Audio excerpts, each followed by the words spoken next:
Welcome to ECNTRADE Daily Video. Before we begin, it should be noted that any advice is of a general nature only and that your personal circumstances have not been taken into consideration. Hello everyone, my name is Rob Clayton and thank you for joining me.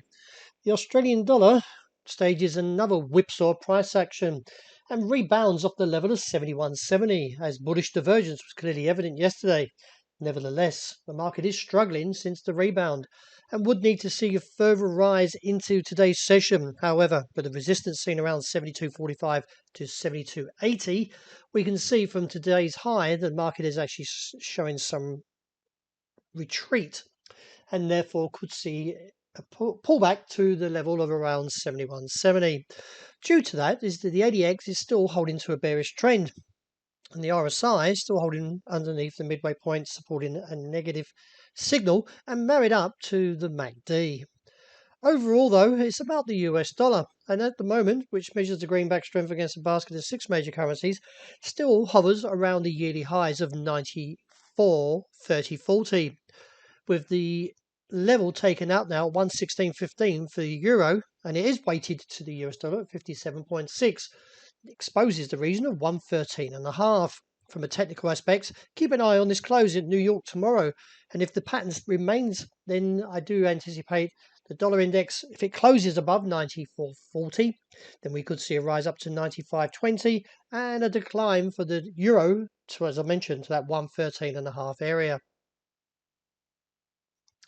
Dollar yen's challenge to that top side retreats very sharply from the key level or major at 112.40.45.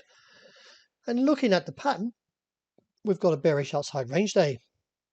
Now, if we see further weakness, that is a close underneath the region of 111, I've lowered it slightly. I would have called it a little bit high, around 111.15, but I feel that I would like to see, due to the 6 days of bull candles, I would like to see at least 1.5 or 2 days of price action and to confirm this negative candle, because the ADX is still trending and we haven't quite broken down with the midway point yet on the RSI, so you can see why I'd like to see a little bit more to the downside confirmation before coming out with the bear call back to 110.40 or even lower down to 109.5, which is somewhere around this region here.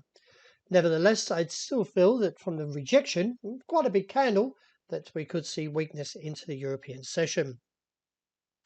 Sterling, after posting a fresh 9-month low of around 134.14 against the US dollar, the market is clearly showing a bit of a struggle here to continue, with the ADX still supporting a bear case and the RSI, although there was some divergence here, is struggling. Then we may see a further down test. Now, a close under 134.15 would give the further downside view to 132.70. That would mean that weakness for sterling yen continues. Now, it has taken out the level that was at 149.90, and from that, the market is breaking down, or 70.90, market is breaking down further and looking back towards 148.80 as a key level. If we fail to see, like previously, a rebound from there, then we could be jumping into the weekly charts. As you can see, beneath 148.80 does expose a lot of weakness, especially from these technicals, down towards at least 144. But wait for the call, that is a break of 148.80 to support the bear case. There was divergence, a little, that is, for gold, and the market rebounds very aggressively off that 1,726 or around that area, 21.26, and from the rebound, the market ran into a bit of a bear camp, which is close to around 1,761 to 64. We do need to break and close above there on a New York basis to initiate a further move up to 1,786.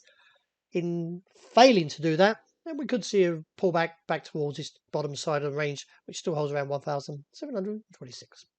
Wrapping up with oil, but we've got sort of a whipsaw price action and close to a spinning top. Or either way, a long-legged doji is indecisiveness. From the July highs, that is around 76.40. Let's see if the market can continue the bear case. Technicals have broken down and therefore looks towards the support level seen around 74.55. And if we see a close under there, then we could see further weakness towards 73 73.25 to 72.15. Bit of a key level, so keep an eye on that. Well, that wraps it for today. Thank you very much for joining me. As always, look out for the intraday report. I hope you enjoy the great start today and to the new weekend.